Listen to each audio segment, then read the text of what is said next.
Hello friends, मेरा नाम कुसाग बेंगा है और मैं आकाश कानपुर फूलबाग ब्रांच उत्तर प्रदेश से हूँ। मुझे वहाँ के टीचर्स ने मैथ के प्रति बहुत इनकरेज किया और मुझे मैथ्स में बहुत इंटरेस्ट आने लगा। तो फिर मुझे लगा कि मैं जेई के लिए बेस्ट फिट हूँ, तो इसलिए मैंने फर्दर आकाश फूलबाग ब्रांच में 11th-12th के लिए जेई 2025 के लिए कंटिन्यू किया। मैंने क्लास 9th में ऐसा सोच लिया था कि मुझे इंजीनियरिंग के फील्ड में ही आगे बढ़ना है, क्योंकि मेरा इंटरेस्ट ही इंजीनियरिंग की तरफ जा रहा था, मैथ्स की तरफ कंपेयर टू बायो। और मैंने अपनी सिस्टर को भी इंजीनियरिंग के लिए प्रिपेयर करते देखा जेई के लिए, और कैसे कितना कॉम्पिटिटिव होता है। तो फिर मेरा इंटरेस्ट और उसकी तरफ बढ़ा और जब वो सिलेक्ट हुई IIT रुड़की में, तो मैं उनके कैंपस भी घूमने गया। तो वहाँ देखा कैसा क्या रहता है और वहाँ की लाइफस्टाइल कैसी रहती है, कैसे इंजीनियर बनते हैं।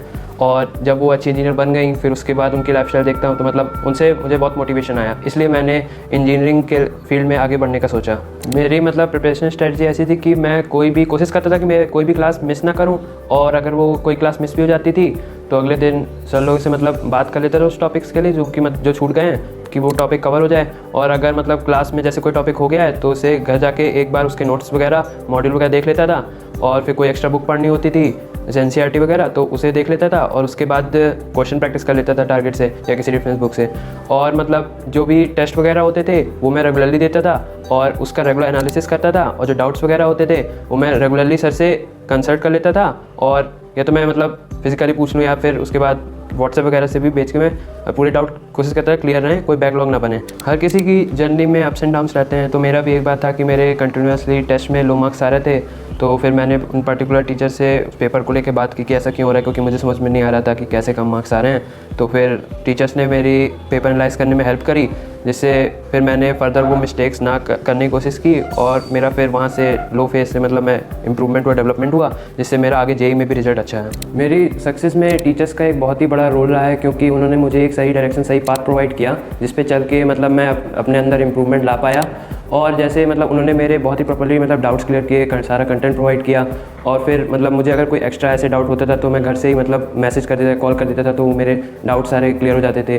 तो ऐसे उन्होंने मेरा कंसेप्ट पूरा स्ट्रॉन्ग रखा, और अगर कोई पर्सनल सपोर्ट होता था वो मुझे दे देते थे। तो ऐसे उनका एक बहुत ही बड़ा रोल रहा है मेरी सक्सेस में। फाइनल टेस्ट सीरीज़ का लास्ट मंथ्स में बहुत ही बड़ा रोल रहा है, क्योंकि जब मैं FTS देता था, उसकी गलतियाँ एनालाइज करता था, और जो कंसेप्ट्स मुझे दिक्कत आए थे वो मैं दोबारा पढ़ता था। तो ऐसे मेरा इम्प्रूवमेंट हो रहा था, उससे स्कोर भी बूस्टअप हो रहा था। तो जब मैं रियल एग्जाम देने गया तब मुझे ऐसा ही लग रहा था कि मैं FTS ही दे रहा हूँ, तो मुझे ऐसे कोई दिक्कत नहीं आई। फिर आफ्टर ज्वाइनिंग आकाश मुझे अपनी लाइफ, अपने रूटीन में बहुत ही बड़ा चेंज देखने को मिला, क्योंकि जिस फोकस से मैं पहले पढ़ता था और अभी लेटेस्ट में पढ़ता था, तो उसमें बहुत ही डिफरेंस देखने को मिलता है। और जो स्टडी आवर्स थे उसमें बहुत बड़ा बूस्टअप मिलता है। आकाश में मेरा बहुत ही अच्छा एक्सपीरियंस था। यहाँ की जो फैकल्टी थी, यहाँ का जो शेड्यूल रहता था वो बहुत ही रेगुलर रहता था, तो उससे एक कंसिस्टेंसी रूटीन में मेंटेन रहती थी। और जैसे टेस्ट वगैरह भी होते थे तो उसके लिए फेलिसिटेशन वगैरह भी होता था, तो अंदर से एक बूस्टअप मिलता रहता था, जिससे कि मैं और अच्छे से मेहनत कर सकूँ, लगा रहा हूँ। तो ये एक बहुत अच्छा एक्सपीरियंस था। अपकमिंग जेई एस्पिरेंट्स को मेरी यही एडवाइस रहेगी कि आपको अपने रूटीन के साथ रेगुलर रहना चाहिए। आपको कोई भी क्लास ऐसे मिस नहीं करनी चाहिए, टेस्ट नहीं मिस करने चाहिए, और अगर मिस भी हो जाए तो उससे कंसल्ट कर लेना चाहिए, और अपने डाउट्स रेगुलर क्लियर करने चाहिए। कोई बैकलॉग इतना नहीं बनना चाहिए। और जो आपका स्टडी रूटीन रहता है, तो उसमें जैसे आप तीनों सब्जेक्ट्स को ही एक इक्वल टाइम प्रोवाइड करते हो, ये भी बहुत बड़ी इंपॉर्टेंट बात हो जाती है। और एक कंसिस्टेंसी की भी बात हो जाती है, जैसे आपकी 2 दिन की स्टडी कर रहे हो और फिर अगले दिन नहीं पढ़ रहे हो, तो ऐसा नहीं होना चाहिए। और अगर लास्ट मंथ्स में बात करें एग्ज़ाम से पहले, तो आपको अपनी हेल्थ में बहुत फोकस करना चाहिए, क्योंकि अगर आपके टेस्ट के समय आपकी अगर हेल्थ डिस्टर्ब हो जाती है तो आपकी पूरी 2 साल की मेहनत बर्बाद हो सकती है। और स्ट्रेस नहीं लेना चाहिए लास्ट मंथ्स में, जिससे आपकी परफॉर्मेंस रियल एग्ज़ाम में ख़राब हो सकती है।